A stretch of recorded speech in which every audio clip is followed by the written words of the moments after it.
இன்னைக்கு ஒரு மறுதேர்தல்னு வந்தா வேற எந்த கட்சியும் போய் மக்களை சந்திக்கிறதுக்கு திராணியோ தெம்போ தைரியமோ எந்த முகமோ கிடையாது. ஆனா இன்னைக்கு நாம் தமிழர் கட்சி தைரியமா போய் சந்திக்கலாம். இன்னைக்கு மற்ற கட்சிகளை நம்பின மக்கள் இன்னைக்கு உதாரணத்துக்கு தாவேக்காவை பிடிக்காத வேற கட்சிக்கு போடலாங்கிற வாக்காளர்கள் இருப்பாங்க இல்லையா, அவங்க இன்னைக்கு அதிமுகக்கோ திமுகக்கோ அதனுடைய கூட்டணி கட்சிகளுக்கோ வாக்களிச்சிருப்பாங்க இல்லையா, இன்னைக்கு அவங்க பூரா இன்னைக்கு இந்த ஒரு 4-5 நாள்ல நடந்ததெல்லாம் இந்த கட்சி மேல அவங்களுக்கு என்ன பார்வை வந்திருக்கும், உங்களுக்கு ஏன் போட்டோன்னு தோணியிருக்கும்.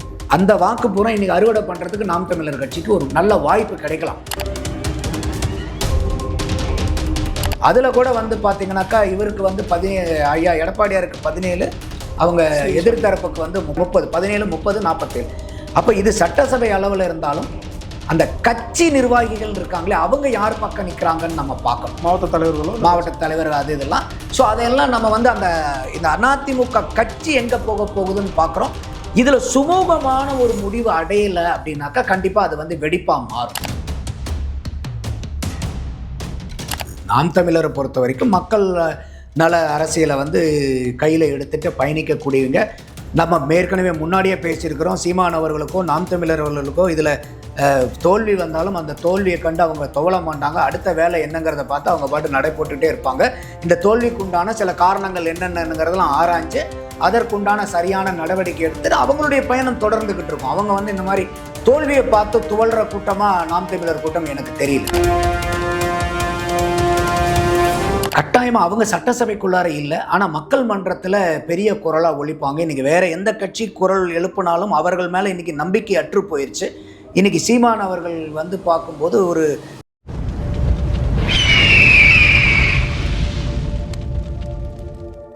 அரசியல் கழக நேயர்களுக்கு வணக்கம். இன்று நம்மோட சிறப்பு அரசியல் தலைவர் திரு நந்தகுமார் அவர்கள். வணக்கம் சார். வணக்கம் சரண்ராஜ் சார். இன்று அதிமுகவோட முன்னாள் அமைச்சர் சி வி சண்முகம் வந்து ஒரு விஷயத்தை வந்து சொல்கிறாரு. எடப்பாடி அவர்கள் வந்து திமுக தரப்பு பேச்சுவார்த்தை நடத்தினாங்க, திமுக இணைய போகுது அப்படின்ற ஒரு விஷயத்த வந்து அவர் வெட்ட வெளிச்சமாக சொல்லியிருக்காரு. இப்போது ஏதேனும் ஒரு திராவிட கட்சி வளர்ந்தால் அங்கே இன்னொரு சித்தாந்தம் வந்து முளைக்க ஆரம்பிக்கும். ஆல்ரெடி திராவிடம் தாண்டி தமிழ் தேசியம்ன்ற ஒரு சித்தாந்தத்தை நாம் தமிழ் பேசிட்டு வராங்க. இப்போது 2016 24 வரைக்கும் கணக்கு எடுத்திங்கன்னா அதிமுகவோட ஓட் பேங்க் குறைய நாம் தமிழோட ஓட் பேங்க் அங்கே இன்க்ரீஸ் ஆனதை நம்ம பார்க்க முடியுது. இப்போது இந்த மாதிரி அதிமுகவுக்கு பிளவு ஏற்பட்டிருக்கு. இது அடுத்த கட்ட கட்சிகளுக்கு எந்த அளவுக்கு சாதகமாக அமையும்னு நினைக்கிறீங்க? குறிப்பாக நாம் தமிழ் கட்சிக்கு எந்த அளவுக்கு சாதகமாக அமையும்? கட்டாயமாக இது வந்து அதிமுகவில் வந்து இப்போ இருக்கக்கூடியது வந்து ஒரு அசாதாரண சூழ்நிலை தான். ஏன்னா அவங்க ஒவ்வொரு காலகட்டத்திலையும் இந்த மாதிரி சிக்கல்கள் வந்துக்கிட்டே இருக்குது.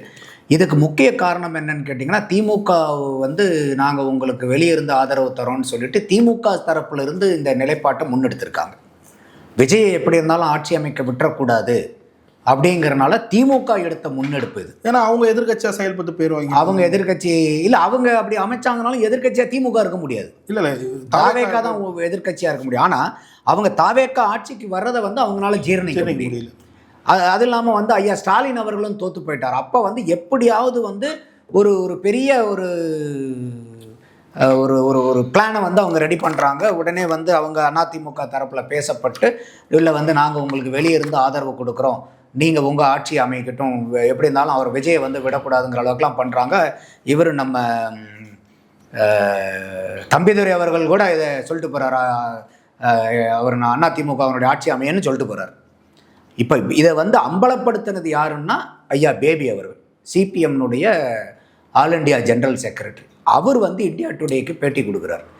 அப்போ ஏன் நீங்கள் தாவேக்காவை வந்து நீங்கள் சப்போர்ட் பண்ணுறீங்க அப்படின்னு கேட்கும்போது அவர் தெளிவாக சொல்கிறாரு, இல்லை திமுக வந்து அதிமுகவுக்கு வெளியிருந்து ஆதரவு கொடுத்து ஆட்சி அமைக்க வைக்கிறதுக்கு முயற்சி பண்ணுறாங்க, அதுக்கு நாங்களும் அவங்க வெளியிருந்து ஆதரவு கொடுக்குற மாதிரியே நாங்களும் ஆதரவு கொடுக்கணும்னு எங்ககிட்ட கேட்டாங்க. இப்போ இது கேட்கறது யார் கேட்பாங்க? கிளை செயலாளர், வட்ட செயலாளராக கேட்டிருப்பாங்க திமுகலேருந்து? இல்லை, முக்கிய தலைவர்கள் தான் கேட்டிருக்கணும். அந்த முடிவை எடுக்கிற அளவுக்கு ஒரு அதீத பொசிஷனில் இருக்கீங்க தானே கேட்டிருக்கணும். அப்போது இதில் வந்து அவங்க கம்யூனிஸ்டுகள் ரொம்பவே நிலகுலிஞ்சு போயிட்டாங்க. அது வரைக்கும் பார்த்தீங்களா, திருமாவளவன் அவர்கள் கூட வந்து மீட்டிங்கில் என்ன பேசிகிட்டு இருந்தாருனாக்கா, தேர்தல் முடிஞ்சது வித் ரிசல்ட்டெல்லாம் வந்ததுக்கப்புறம் கூட ஆதரவு கேட்கும்போது கூட நாங்கள் வந்து கம்யூனிஸ்டுகள், சிபிஐ, சிபிஎம், விடுதலை சிறுத்தைகள் 3 கட்சியும் ஒரே பிளாக்காக தான் செயல்படுவோன்னு சொல்லி பேசிக்கிட்டு இருந்தார். கம்யூனிஸ்டுகளுடைய முடிவை நாங்கள் ஆதரிப்போம்னாரு. கம்யூனிஸ்டுகள் தான் இதுக்கு முதல்ல முடிவு சொல்லுது. ஐயா வீரபாண்டியன் அவர்கள் பேட்டி கொடுக்கும்போது கூட அவர் சொல்கிறார், ஏற்கனவே நீங்கள் திருமாவளவன் அவர்கள் பேசினதை கேட்டிருப்பீங்க, எங்களுடைய முடிவுக்கு வந்து அவரும் உடன்படுவாருன்னு நம்பிக்கையில் சொன்னார். ஆனால் கடைசி வரைக்கும் அண்ணன் திருமாவளவன் இழுத்தடிச்சார். அவங்க ஏன் கம்யூனிஸ்ட் முடிவு எடுக்கிறாங்க? பாஜக உள்ள வந்துடக்கூடாது, அதே மாதிரி திமுக அதிமுக பேச்சுவார்த்தை பற்றி. ஏன்னா அவங்க வந்து பண்ணுறது வந்து பாரதிய ஜனதாவுக்கு தான் அது சாத்தியக்கூறா முடியும்னு கம்யூனிஸ்டுகள் முடிவு எடுக்கிறாங்க. ஆனால் அண்ணன் திருமாவளவன் முடிவு எடுக்கிறதுக்கு யோசிச்சுட்டு இருந்தார். எதை மீன் பண்ணுறீங்க சார்? எனக்கும் புரியல. ஏன் இப்போ கம்யூனிஸ்டுகள் அண்ணன் திருமாவளவன் தான் சொன்னார் நாங்கள் ஒரு பிளாக்காக வரணும்னார். கரெக்டாக கம்யூனிஸ்டுகள் சொல்கிறதுக்கு முன்னாடி அவர் சொன்னார். கம்யூனிஸ்டுகளும் ஆதரவு கொடுக்கும்போது வந்து பார்த்தீங்கன்னாக்கா ஐயா வீரபாண்டியன் வந்து தெளிவாக சொன்னார். அவர் பார்த்தீங்களா, நீங்களே பார்த்துருப்பீங்க, அவர் நாங்கள் எடுக்கிற முடிவுக்கு அவரும் உடன்படுவான்னு சொல்லியிருந்தாரு, அவரும் சொல்லுவான்னார். கவர்னர்கிட்ட போய் அந்த லெட்டர் கொடுக்கும்போது காலையில் எத்தனை மணிக்கு அண்ணன் திருமாவளவன் அவர்கள் அந்த லெட்டர் கொடுக்குறதா இருந்துச்சு? 4 மணிக்கு வந்து மீட்டிங் போட்டு சொல்கிறதா இருந்தது. கம்யூனிஸ்டுகள் சொன்னதுக்கு அப்போ கூட அன்னைக்கு கூட அவர் கொடுக்கல, நைட்டு வரைக்கும் இழுத்தடிச்சார். அப்புறம் அத்தனை நாள் வந்து சொல்கிறாங்க, அடுத்த நாள் காலையில்னாரு, கடைசியில் சாயந்தரம் வரைக்கும் இழுத்தடிச்சார். அதுவும் 4 மணிக்கு சொன்னார், அப்பயும் தரல. அதுக்கப்புறம் கடைசி நேரத்தில். அப்போது என்னுடைய கேள்வி என்னன்னா, இன்னைக்கு கம்யூனிஸ்டுகள் எடுக்கக்கூடிய முடிவுக்கு கட்டுப்படுறோம், நாங்கள் ஒரு பிளாக்காக இருப்போம்னு சொன்ன நீங்கள் 2 கம்யூனிஸ்டுகளும் வந்து அங்கே வந்து அவங்களுடைய சப்போர்ட்டை கொடுத்ததுக்கு அப்புறம் அண்ணன் திருமா 1.5 நாள் காலம் கடத்தினது ஏன்? அப்போ சமூக வழியிலெல்லாம் வந்துச்சு. இது உண்மையா பொய்யான்னு தெரியாது. அதாவது அதிமுக திமுக ஒன்று சேர்ந்து ஆட்சி அமைக்குதுங்கிறத பேபி சொன்னார். அதனால் நம்ம அதை வந்து ஆக்கப்பூர்வமான அதிகாரப்பூர்வமான கருத்துன்னு நம்ம சொல்கிறோம். இன்னைக்கு அதை சிவி சண்முகமும் ஆமோதிச்சு தான் பேசியிருக்காரு. அதில் எந்த மாற்று கருத்து இல்லை. அது இல்லாமல் இன்னொரு ரூமர் என்ன இருந்துச்சுன்னா, அண்ணன் திருமாவளவன் அவர்கள் யோசிச்சதுக்கு காரணம் என்னவா இருக்கும்னா, அவங்க இன்னொன்னு யோசிச்சாங்களாம், இல்லை அண்ணன் திருமாவளவன் அவர்களை முதல்வராக்கிட்டு அவங்க 2 பேரும் வந்து சப்போர்ட் பண்ணலாமா, எடப்பாடி அதுக்கு சம்மதிக்கலன்ற மாதிரியும் பேச்சுக்கள். அப்போ அது ரூமர். இது வந்து நான் வந்து அதிமுக திமுக கூட்டணி சேர்ந்து ஆட்சி அமைக்கிறத வந்து நான் அதிகாரப்பூர்வமாக சொல்கிறேன். ஏன்னா ஐயா பேபி அவர்களுடைய வார்த்தையை வச்சு இன்னைக்கு அதை சிவி சண்முகம் அவர்கள் என்டார்ஸ் பண்ணிட்டார். அப்போ அது முழுக்க முழுக்க உண்மை, அதில் எந்த மாற்று கருத்தும் இல்லை. திமுகவும் அதிமுகவும் கோத்ததுங்கிறது. ஆனால் இப்போ இருக்கிறது வந்து அண்ணன் திருமாவளவன் அவர்கள் ஏன் காலம் கடத்தினாருங்கிற கேள்வி. அந்த கேள்விக்கு வந்து சமூக வெளியில் இருக்கிறது என்னன்னா, இந்த வாய்ப்பையும் அவங்க யோசிச்சாங்க. அப்போ திமுகவும் அதிமுகவும் பாரதிய ஜனதாவுடைய ஒப்புதல் இல்லாமல் கைகோக்க முடியுமா? முடியாது. அப்போ அண்ணன் திருமாவளவன் அவர்களை நாங்கள் முதல்வராக்கிறதுக்காக இது ரூமர் இருக்கிற மாதிரி இருந்தா, அப்ப தான் முதல்வராக இருந்துச்சுன்னா பாரதிய ஜனதாவுடைய ஆட்டத்துக்கு அண்ணன் திருமாவளவன் அவர்கள் தயாரா? இல்லை. அதுதான் இன்னைக்கு கேள்வி, சந்தேகமா இருக்கு. அப்ப எதனால இந்த காலம் கடத்தினீங்க? நீங்க சொன்னீங்க பத்திரிகையாளர்கிட்ட வந்து நாங்க எல்லாம் ஒரே பிளாக்கா இருப்போம், எங்களுடைய உறவு மக்கள் நல கூட்டணியிலிருந்து இருக்குதுன்னு சொன்னீங்க. நீங்க தான் கம்யூனிஸ்டுகள் ஆதரவு கொடுத்ததுக்கு அப்புறம் ஏன் நீங்க ஒரு நாள் நீங்க காலம் தாழ்த்தினீங்க? அந்த காலம் தாழ்த்தினதுக்கு என்ன காரணம்? என்ன காரணம்? அதுதான் இப்போ இன்னைக்கு எப்படி அந்த அதிமுக திமுக கை கோத்தது இன்னைக்கு அப்பட்டமாக வெளியே வந்துச்சோ, அண்ணன் திருமாவளவன் அவர்கள் ஏன் காலம் தாழ்த்தினாருங்கிறதையும் வெளியே வரணும். ஆனால் இது ரூமர் பார்த்தா என்ன இருக்குன்னா, இது அதிகாரப்பூர்வமற்ற தகவல். ஆனால் ரூமர் என்னன்னா, அண்ணன் திருமாவளவன் அவர்களே இந்த 2 திமுக அதிமுக சேர்ந்து முதலமைச்சர் ஆக்கிறதுக்கும் அந்த ஒரு முயற்சியும் நடந்துச்சுங்கிறாங்க. அதனால தாளம் தாழ்த்தினாரா? அப்போ அவங்க 2 பேரும் சேர்ந்து உங்களை ஆக்குறாங்கன்னா அது பாரதிய ஜனதாவுடைய சம்மதம் இல்லாமல் நடந்திருக்குமா? அப்படி நடந்துச்சுன்னா அப்போ பாரதிய ஜனதா உங்களுக்கு ஒத்து வர கட்சி ஆயிடுமா? இதுதான் நம்மளுடைய கேள்வி. குறிப்பாக இன்னொரு கேள்வி கேட்டிருந்தேன் சார், இந்த மாதிரி பிளவு வந்து என்டிகே போன்ற கட்சிகளுக்கு எதிர்காலத்தில் வாய்ப்புகளுக்கு நான் அதனால தான் சொன்னேன், இன்னைக்கு ஒரு மறுதேர்தல்னு வந்தா வேற எந்த கட்சியும் போய் மக்களை சந்திக்கிறதுக்கு திராணியோ தெம்போ தைரியமோ எந்த முகமோ கிடையாது. ஆனால் இன்னைக்கு நாம் தமிழர் கட்சி தைரியமாக போய் சந்திக்கலாம். இன்னைக்கு மற்ற கட்சிகளை நம்பின மக்கள் இன்னைக்கு உதாரணத்துக்கு தாவேக்காவை பிடிக்காத வேற கட்சிக்கு போடலாங்கிற வாக்காளர்கள் இருப்பாங்க இல்லையா, அவங்க இன்னைக்கு அதிமுகக்கோ திமுகக்கோ அதனுடைய கூட்டணி கட்சிகளுக்கோ வாக்களிச்சிருப்பாங்க இல்லையா, இன்னைக்கு அவங்க பூரா இன்னைக்கு இந்த ஒரு 4-5 நாள்ல நடந்ததெல்லாம் இந்த கட்சி மேல அவங்களுக்கு என்ன பார்வை வந்திருக்கும்? இவங்களுக்கு ஏன் போட்டோன்னு தோணிருக்கும். அந்த வாக்கு பூரா இன்னைக்கு அறுவடை பண்றதுக்கு நாம் தமிழர் கட்சிக்கு ஒரு நல்ல வாய்ப்பு கிடைக்கலாம் என்னை பொறுத்த வரைக்கும். அதனால தான் சொன்னேன், இன்னைக்கு ஒரு மறுதேர்தல்னா அதை வந்து ஒரு நேர்மையா ஒரு நல்ல முகத்தோட மக்கள்கிட்ட போய் ஒரு எந்த விதமான களங்கமும் இல்லாமல் சந்திக்கக்கூடிய வாய்ப்பு விஜய் அவர்களுக்கும் சீமான் அவர்களுக்கும் தான் இருக்குன்னு நான் பார்க்குறேன். குறிப்பாக சார், இப்போது இந்த மாதிரி ஒரு விஷயம் போயிட்டு இருக்கு. அதிமுக ஆல்ரெடி கரைஞ்சிட்டு தான் வருது அப்படின்னு சொல்லிட்டு தான் பல காலமாக பேசிட்டு வராங்க. இப்போ அதுவும் இன்னமும் ரொம்ப கரைஞ்சி போகுது. இப்போது தாவேக்காவுக்கு அவங்க ஆதரவு தெரிவிச்சிருக்காங்க. ஸோ அடுத்த 5 ஆண்டுகளில் அதிமுக எந்த அளவுக்கு சரிவை சந்திக்கும்னு நினைக்கிறீங்க? இல்லை, அதாவது வந்து இப்போ இன்னைக்கு திமுகவோ அதிமுகவோ தோல்வியுற்றிருந்தாலும் அவங்க இதோட வந்து முடிஞ்சாங்கன்னு நான் சொல்ல மாட்டேன். அது ஏன்னா அந்த தொடர் தோல்வியை அதிமுக சந்திச்சு அது எல்லாத்துக்குமே வருங்க. எப்பயுமே வந்து பார்த்தீங்கன்னா தோல்வியும் வெற்றியும் வந்து மாறி மாறி வரக்கூடியது, சில நேரத்தில் தொடர்ந்து வரும். அதெல்லாம் ஒரு பிரச்சனை கிடையாது. மக்களுடைய நம்பிக்கையை நீங்கள் வாங்கினாதான். இப்போ என்ன ஒன்றுன்னா, இன்னைக்கு அதிமுகவில் இந்த தோல்வி மட்டும் இல்லை, இந்த திமுக அதிமுக கைகோர்க்குதுங்கிறதும் ஒரு பெரிய பிரச்சனை இன்னைக்கு. அப்போ இன்னைக்கு வந்து என்னன்னு கேட்டிங்கனாக்கா, அதிமுகவில் வந்து ஒரு தலைமை மாறுறதுக்கு உண்டான ஒரு பிரச்சனை நேரம் வந்து அதிகமாக இருக்குன்னு தான் பார்க்குறேன். இவங்க பேசுகிறதெல்லாம் வச்சு பார்க்கும்போது இப்போ அவங்களே என்ன சொல்கிறாங்க, நாங்கள் கட்சி உடைக்கிறேன்னு தயவுசெய்து எதிர்பார்க்காதீங்க. இப்போ நாங்கள் வந்து தோல்வி அடைஞ்சிக்கிட்டு இருக்கோம். தோல்வி அடைஞ்சதுக்கு அவங்களே சொல்கிறாங்க, இது ஒருத்தர் மேலே மட்டும் நாங்கள் பழி போட விரும்பலை, இது எங்களுடைய கூட்டு பொறுப்பு தான் இதுக்கு, அதில் எங்களுக்கு பிரச்சனை இல்லை, தோல்வியை பற்றி பிரச்சனை இல்லை. ஆனால் இந்த மாதிரி திமுக கூட திமுக கைகோக்கிற அளவுக்கு வந்தது வந்து எங்களுக்கு பெரிய பிரச்சனை. அப்போ இதை பொதுக்குழுவை கூட்டி ஏன் இந்த மாதிரிலாம் நடக்குதுங்கிறத வந்து நம்ம விசாரித்து ஒரு நல்ல முடிவை எடுக்கணும். அப்போ அவங்க வந்து பார்த்திங்கன்னா இது எல்லா காரணத்தையும் வச்சு இதே பொதுச் செயலாளரை அவங்க தொடர்ந்து நீடிப்பாங்களாங்கிறது எனக்கு ஒரு சந்தேகமாக தான் இருக்குது. ஐயா எடப்பாடியார் மேலே நமக்கு மதிப்பு மரியாதை இருக்குது. ஆனால் இன்றைக்கி இருக்கக்கூடிய சூழ்நிலையில் வந்து அந்த கட்சி உடையாமல் இருக்கணும் அப்படின்னாக்கா அங்கே வந்து ஒரு தலைமை வந்து மாறுறதுக்கு உண்டான வாய்ப்பு அதிகமாக இருக்க மாதிரி தெரியுது. காரணம் என்னென்னா, சட்டசபையில் கூட இன்றைக்கி 2 குழுக்களாக அவங்க கடிதம் கொடுத்துருக்காங்க. அதில் கூட வந்து பார்த்தீங்கன்னாக்கா இவருக்கு வந்து 17, ஐயா எடப்பாடியாருக்கு 17, அவங்க எதிர்த்தரப்புக்கு வந்து 34. இது வந்து சட்டசபை 30 17, 30, 47. அப்போ இது சட்டசபை அளவில் இருந்தாலும் அந்த கட்சி நிர்வாகிகள் இருக்காங்களே அவங்க யார் பக்கம் நிற்கிறாங்கன்னு நம்ம பார்க்கணும். மாவட்ட தலைவர்கள் அது இதெல்லாம். ஸோ அதையெல்லாம் நம்ம வந்து இந்த அதிமுக கட்சி எங்கே போக போகுதுன்னு பார்க்குறோம். இதில் சுமூகமான ஒரு முடிவு அடையலை அப்படின்னாக்கா கண்டிப்பாக அது வந்து வெடிப்பாக மாறும். அந்த அளவுக்கு தான் இன்றைக்கி வந்து அதிமுக இருக்காங்க. ஏன்னா ஏற்கனவே சட்டசபைக்குள்ளார 2 உட்காந்துருக்காங்க. இப்போ எடப்பாடியாருடைய தலைமையிலையும் எஸ்பி வேலுமணி அவர்கள் தலைமையிலையும் இவங்க அவங்களுடைய எதிர்க்கட்சி தலைவர் யார், கொறடா யார், செயலாளர் யார், அதே மாதிரி அவங்களும் சொல்லிட்டு இருக்காங்க. அப்போ இன்றைக்கி சட்டசபைக்குள்ளார 2 இருக்குது அதிமுக. கட்சிக்குள்ளார எப்படி 1 இருக்க போதா 2 இருக்க போதான்னு தெரியல. கட்சியில் 2 இருக்க முடியாது. 1 பிளவாக மாறும், இல்லைன்னா ஒருத்தர் கட்சியாக இருக்கும். அப்போ நம்ம பொறுத்திருந்து தான் பார்க்கணும் இது எப்படி போகுதுங்கிறது. அந்த தலைமைக்கு வந்து ஏதோ இப்போ எல்லாம் நடக்கிறத பார்த்தா என்னை தெரிஞ்ச வரைக்கும் சிவி சண்முகம் வந்து ஒரு பொதுச் செயலாளராக வரத்துக்கு ஒரு முயற்சி பண்ணுறாரோன்னு தோணுது. ஏன்னா எஸ்பி வேலுமணி அவர்களை வந்து இங்கே எதிர்க்கட்சி சட்டசபை தலைவர் ஆக்கியாச்சு, இங்கே விஜயபாஸ்கரை வந்து கொறடாவாக்கியாச்சு. அப்போ அந்த இடத்துல வந்து அந்த ஸ்பிளிண்டர் குரூப்பில் பதவி இல்லாமல் இருக்கிறது சிவி சண்முகம் அவர்கள்.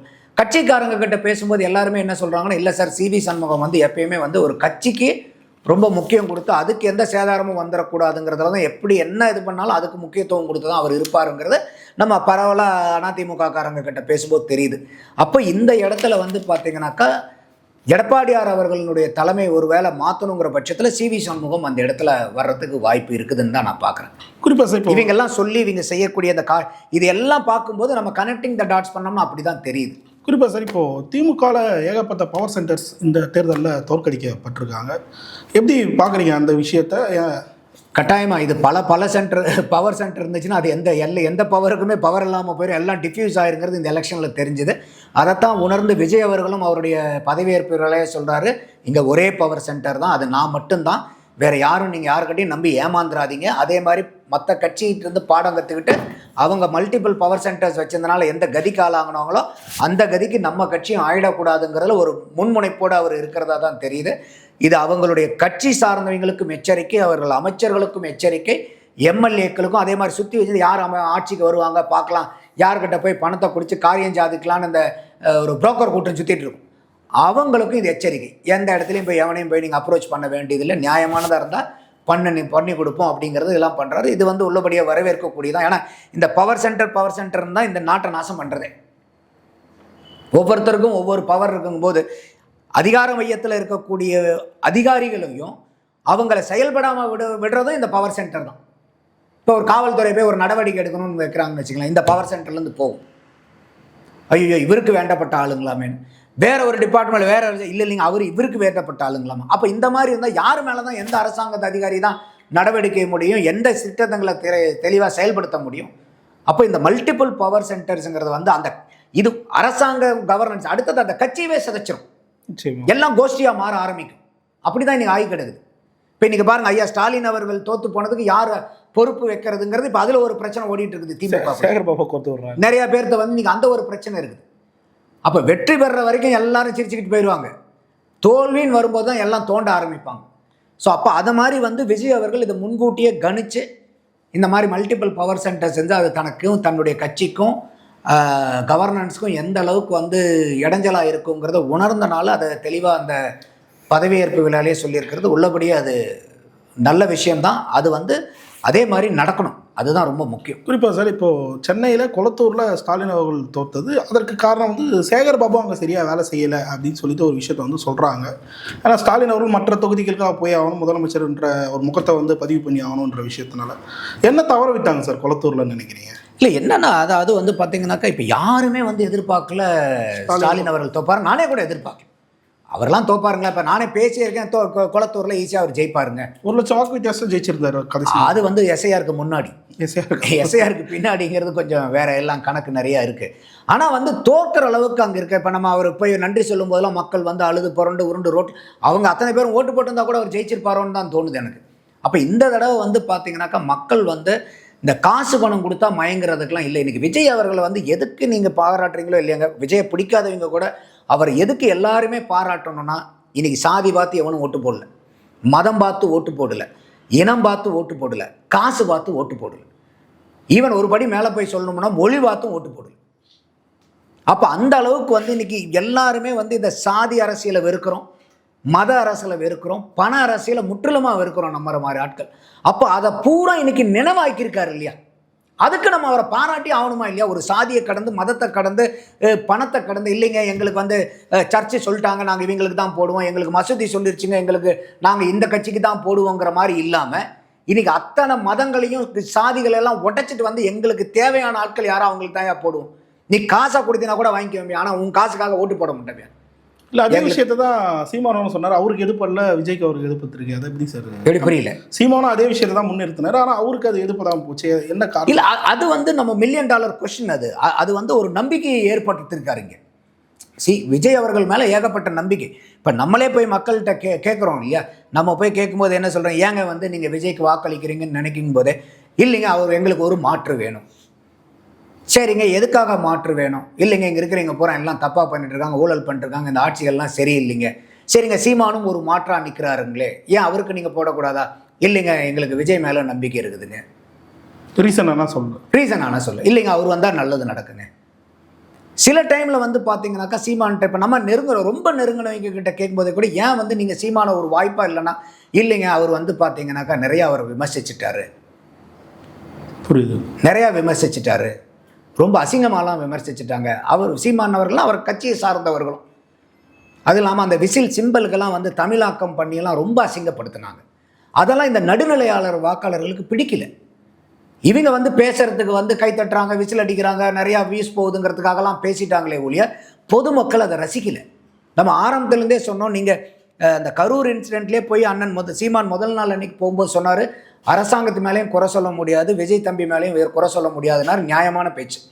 ஆனால் அவர் விஜய் அவர்கள் அந்த வீடியோ விட்டதுக்கப்புறம், 3வது நாள் வீடியோ விட்டதுக்கப்புறம் சீமான் அவர்கள் முழுக்க நாம் தமிழர் கட்சியும் சேர்ந்து விஜய் அடிச்சாடி இவ்வளோதான் இல்லை, விமர்சனம் பண்ணலாம், தப்பு இல்லை. அதுக்காக வந்து நீங்கள் ஏன் விஜய் வந்து எதிர்த்து பேசுகிறீங்கிறது நம்மளுடைய கேள்வி இல்லை. ஆனால் அந்த விமர்சனங்கள் வந்து ரொம்ப மோசமான விமர்சனங்களாக, முகம் சுலுக்கக்கூடிய விமர்சனங்களாக, அதீதமான விமர்சனங்கள். இப்போ நேற்று கூட டிவியில எல்லாம் பேசும்போது, சீமானவர்களை பேசும்போது அந்த டிவியை பார்த்துட்டு இருக்கும்போது அந்த டிவியில் இருக்கக்கூடிய நெறியாளர்கள் என்ன சொல்கிறாங்கன்னா, வேறு யாரும் அவரை அதிகமாக விமர்சித்ததை விட விமர்சித்தது நாம் தமிழர் கட்சியும் சீமானவர்களும், அவர் வீட்டுக்கு இன்னைக்கு இவர் போகிறாரு அப்படின்னு தான் சொன்னாங்க. அப்போ யாரும் விஜய் அவர்களை விமர்சித்ததை விட இவங்க ஓவராக விமர்சிச்சுட்டாங்க. அதீதமான விமர்சனம், ஓவர் டோஸ் ஆயிடுச்சு. அது வந்து இந்த நடுநிலையாளர் வாக்காள்கிட்ட, ஏங்க நீங்கள் சீமானை வந்து ஒரு மாற்றாக பார்க்கல, ஏன் விஜய்கிட்ட நீங்கள் பேசணும்னு நினைக்கிறீங்களே, நம்ம கேட்கும்போது என்னென்னா, இல்லைங்க அவர் வந்து ரொம்ப பேசிட்டாருங்க, அது என்னமோ விஜய்க்கு போடணுன்னு தாங்க தோணுது. அந்த மாதிரி தான் அவங்களுடைய பதில் வந்துச்சு. இறுதியாக ஒரே ஒரு கேள்வி சார், ரிசல்ட் வந்து அடுத்த நாளே என்டிகே வந்து அவங்களோட அடுத்த கட்ட வேலையில் வந்து ஸ்டார்ட் பண்ணிட்டாங்க. மே 18 இணையச்சி பொது கொடுத்ததுக்கான வேலையெல்லாம் செய்ய தொடங்கிட்டாங்க. இந்த விஷயத்துங்களை எப்படி பார்க்குறீங்க? இல்லை அவங்க எப்பயுமே, நம்ம ஏற்கனவே இதை பற்றி கூட பேசியிருந்தோம். நாம் தமிழரை பொறுத்த வரைக்கும் மக்கள் நல அரசியலை வந்து கையில் எடுத்துகிட்டு பயணிக்கக்கூடியவங்க. நம்ம ஏற்கனவே முன்னாடியே பேசியிருக்கிறோம், சீமான் அவர்களுக்கோ நாம் தமிழர் அவர்களுக்கோ இதில் தோல்வி வந்தாலும் அந்த தோல்வியை கண்டு அவங்க துவள மாட்டாங்க. அடுத்த வேலை என்னங்கிறத பார்த்து அவங்க பாட்டு நடை போட்டுகிட்டே இருப்பாங்க. இந்த தோல்விக்கு உண்டான சில காரணங்கள் என்னென்னங்கிறதெல்லாம் ஆராய்ஞ்சு அதற்குண்டான சரியான நடவடிக்கை எடுத்துட்டு அவங்களுடைய பயணம் தொடர்ந்துகிட்டு இருக்கும். அவங்க வந்து இந்த மாதிரி தோல்வியை பார்த்து துவல்ற கூட்டமா நாம் தமிழர் கூட்டம் எனக்கு தெரியல. தொடர்ந்துட்டே இருக்கும். என்ன ரோல் பிளே பண்ணுவாங்க நினைக்கிறீங்க சார் அடுத்த 5 வருடம்? கட்டாயமா அவங்க சட்டசபைக்குள்ளார இல்லை, ஆனால் மக்கள் மன்றத்தில் பெரிய குரலாக ஒழிப்பாங்க. இன்னைக்கு வேற எந்த கட்சி குரல் எழுப்பினாலும் அவர்கள் மேலே இன்னைக்கு நம்பிக்கை அற்று போயிடுச்சு. இன்னைக்கு சீமான் அவர்கள் வந்து பார்க்கும்போது ஒரு இந்த மாதிரிலாம் ஒரு மக்கள் அவநம்பிக்கைக்கு இல்லை, அவர் மேலே இருக்கக்கூடிய ஒரே தவிர அந்த கட்சி மேலே இருக்கிறது அதீதமான விமர்சனங்களை விஜய் மேலே வச்சுட்டாரு, அசிங்கமாக பேசிட்டாங்க, பச்சையாக பேசிட்டாங்க அவரை அப்படிங்கிறது முகம் சொலிக்கிற அளவுக்கு வந்துருச்சு. அதையெல்லாம் அவங்க வந்து கொஞ்சம் சீர்தூக்கி பார்த்து விமர்சனங்களை கண்ணியமாகவும் நாகரிகமாகவும் அரசியல் சார்ந்தும் பொதுமக்களும் யோசிச்சு ஆமாம் இல்லை கரெக்டு தானே இவங்க சொல்கிறது, அப்போ ஏன் நம்ம இவரை மாற்றோம் அப்படி போயிடணும். நீங்கள் அடிக்க அவங்களை அசிங்கப்படுத்த உங்கள் மேலே நியாயம் இருந்தால் கூட அது வந்து உங்களுக்கு சாதகமாக முடியலைங்கிறது இதுக்கு நமக்கு அப்பட்டமாக தெரியுது. இப்போ நம்ம ஃப்ரெண்ட்ஸுங்கிட்டலாம் பேசுகிறோம்ல, ஏன்ப்பா நீ இப்படி முடிவு இருக்கிற அப்படின்னு கேட்கும்போது சொந்த பந்தத்திட்டலாம் பேசும்போது நமக்கு வரக்கூடிய ஃபீட்பேக் இது. அப்போ இதெல்லாம் வந்து இந்த விமர்சன கணைகளை வைக்கும்போது இன்றைக்கி விஜய் அவர்களுக்கு வந்து ஒரு சிம்பத்தியும் இருக்குது, அதையும் நம்ம மறந்துடக்கூடாது. இப்போ எல்லாருமே வந்து பார்த்திங்கன்னா மத்திய அரசாங்கம் ஒரு பக்கம் ஒடுக்குது, மாநில அரசாங்கம் ஒரு பக்கம் ஒடுக்குது, இங்கே இருக்கக்கூடிய கட்சிகள் நாம் தமிழர் போன்ற கட்சிகள்லாம் கூட வந்து அவரை பார்த்து பயங்கரமாக வசப்பாடுது, இது மாதிரி எல்லாரும் சேர்ந்து இவரை தான் அடிக்கிறாங்கும் போது அதே வந்து விஜய் அவர்களுக்கு ஒரு சிம்பத்தி ஓட்டாமல் மாறிச்சாங்க.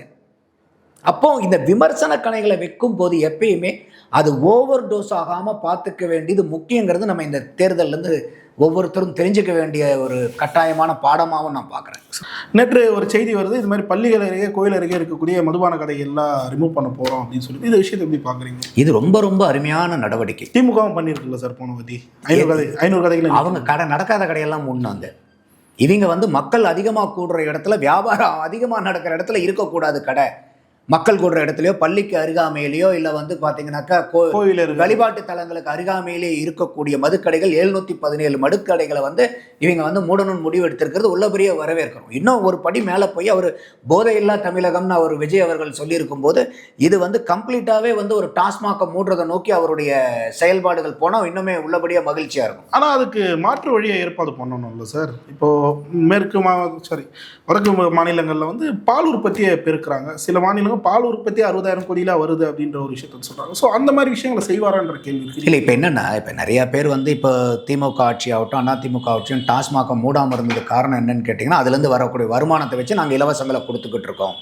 இப்போ விஜய் அவர்களும் ஏராளமான இலவசங்களை அறிவிச்சிருக்கார். இப்போ என்னன்னா, நீங்கள் இலவசங்களை கொடுக்க போகிறது முக்கியமா இல்லை வந்து மக்களுடைய வாழ்வாதாரத்தை நிலைநாட்டி மேம்படுத்துறது முக்கியமா? மக்களோட வாழ்வாதாரத்தை முக்கியம், அதுதான் முக்கியம். அப்போது நீங்கள் இன்றைக்கி அதுக்காக வெள்ளை அறிக்கையும் கொடுக்குறேன்னு இருக்காரு, அதையும் நம்ம எதிர்பார்த்துக்கிட்டு இருக்கோம். இப்போ உதாரணத்துக்கு அவர் கொடுத்தக்கூடிய வாக்குறுதிகளெல்லாம் நிறைவேற்றுறதுக்கு ஒரு 2 லட்சம் கோடி ஆகுதுன்னு வச்சுக்கோங்க. இப்போ டாஸ்மாகை மூடுனா 50,000 கோடி. அப்போது இந்த டாஸ்மாகை மூடுறனால 50,000 கோடி தான் உங்களுக்கு நஷ்டம் வரும். ஆனால் இந்த இலவசங்களெல்லாம் அள்ளி கொடுக்குறனால உங்களுக்கு 2 லட்சம் கோடி அரசாங்கத்துக்கு சுமை வரும்னா, இன்றைக்கி மக்கள்கிட்ட இது ரெண்டையும் பாருங்களேன். இந்த மாதிரி இலவசங்கள் எல்லாம் வேணுமா இல்லை டாஸ்மாகை மூடலாமான்னா மக்கள் எதை சொல்லுவாங்க? டாஸ்மாகை மூடலாம் தான். அவ்வளோதான். இதுதான் வந்து விஜய் அவர்கள் ஒரு ஸ்ட்ராட்டஜிக்கான மூவ் எடுக்கணுங்கிறேன் நான். அப்போ இந்த டாஸ்மாக் தைரியமாக எதிர்பாரான்றது தான் கேள்வியாக இருக்குது. செஞ்சாருன்னா அவருக்கு ஒரு பெரிய பாராட்டுக்கள் மக்கள்கிட்ட கிடைக்கும். இந்த பாருங்க 50,000 கோடி எனக்கு நஷ்டம் பண்ணாலும் பரவாயில்ல, நான் இதை நிதி அது வெள்ளை அறிக்கையும் வந்ததுக்கப்புறம் இதையும் சாத்தி பாருங்கள். இவ்வளோ தூரம் வந்து பார்த்தீங்கன்னா நிதி பற்றாக்குறை இருக்கக்கூடிய சூழ்நிலையில் கூட உங்கள் வாழ்க்கை, ஏன்னா இன்றைக்கி 50,000 கோடிங்கிறது வந்து பார்த்தீங்கன்னாக்கா வெறும் அரசாங்கத்துக்கு வரக்கூடிய வரிகள் தான். டாஸ்மாக்லேருந்து ஒட்டுமொத்த வியாபாரம் இல்லை, ஒட்டுமொத்த வியாபாரம் சற்றேறக்குறைய 2 லட்சம் கோடிக்கு மேலே வரும். அப்போ தான் வந்து அந்த எக்ஸைஸ் டியூட்டி அதெல்லாம் கணக்கு பண்ணிங்கன்னா ஒரு 50,000 கோடி இதுக்கு வந்து கிடைக்குதுன்னு வச்சுக்கோங்க. அப்போது இதில் வந்து நான் எனக்கு 50,000 கோடி அரசாங்கத்துக்கு வருமானம் வந்தாலும் பரவாயில்ல, இந்த டாஸ்மாகை நான் மூடுறேன், ஆனால் என்னால் இந்த இலவசங்கள் எல்லாம் வந்து நான் கொடுக்க முடியாத சூழ்நிலையில் இருப்பேன், பரவாயில்லையான்னு மக்கள்கிட்ட ஒரு அப்பீல் கொடுத்தாருன்னா என்ன சொல்லுவாங்கன்னு நினைக்கிறீங்க? பரவாயில்லன்னு தான் சொல்லுவாங்க. பரவாயில்லன்னு சொல்லுவாங்க. அப்போ நீங்கள் இந்த 2 லட்சம் கோடியை தமிழகத்தில் கஜானாவில் இருந்து எடுத்து நீங்கள் செலவு பண்ணி மாநிலத்தை கடங்காரங்களை மேலும் மேலும் கடங்காரங்கிறது முக்கியமா இல்லை 50,000? இப்போ 2 லட்சம் கோடி 50,000 கோடி, இது ரெண்டில் எது பரவாயில்ல? 50,000 கோடி போகிறது பரவாயில்ல. அதுதான். அப்போ அதை பண்ணினார்னா ஒன்று அருமையான மக்கள்கிட்ட வேண்டிக்கிட்டு இருந்ததை பூரா வந்து பார்த்தீங்கன்னாக்கா ஒரு பெரிய ஏகோபித்த வரவேற்பையும் செல்வாக்கையும் விஜய் அவர்களுக்கு கிடைக்கும். பரவாயில்ல, இது வரைக்கும் யாராவது செய்ய முடியாத ஒரு காரியத்தை வந்து விஜய் அவர்கள் செஞ்சிருக்காரு. இதுக்காக கூட அண்ணா நீ மக்கள் அவரை சொல்கிற மாதிரி அண்ணா நீ செய்யறியோ செய்யலையோ ஃப்ரீயாக உன்னால் எது முடியுதோ அதை கொடுங்க, ஆனால் இந்த டாஸ்மாக 3 நாள் நாங்கள் எதுவுமே கேட்க மாட்டோம் நீங்கள் இதை சொன்னீங்களே செஞ்சீங்களா, இதை சொன்னீங்களே செஞ்சீங்களாங்கிறத நாங்கள் கேட்க மாட்டோம். ஏன்னா எங்களுக்கு நாங்கள் இது வரைக்கும் வேண்டி கேட்டுக்கிட்டு இருந்த இந்த டாஸ்மாக முன்னதே எங்களுக்கு போதுங்கிற மனநிலைக்கு மக்கள் வருவாங்க. அது அவருக்கும் நல்ல பெயர், அரசாங்க கஜானாக்கும் நல்லது. அப்படிதான் நான் பார்க்குறேன். இந்த காணொலி அவர் பார்க்க நேர்ந்துச்சுன்னா ரொம்ப சந்தோஷம். பல்லர்களுக்கு தெளிவாக நேரத்துக்கு நன்றி. நன்றி சார். நன்றி.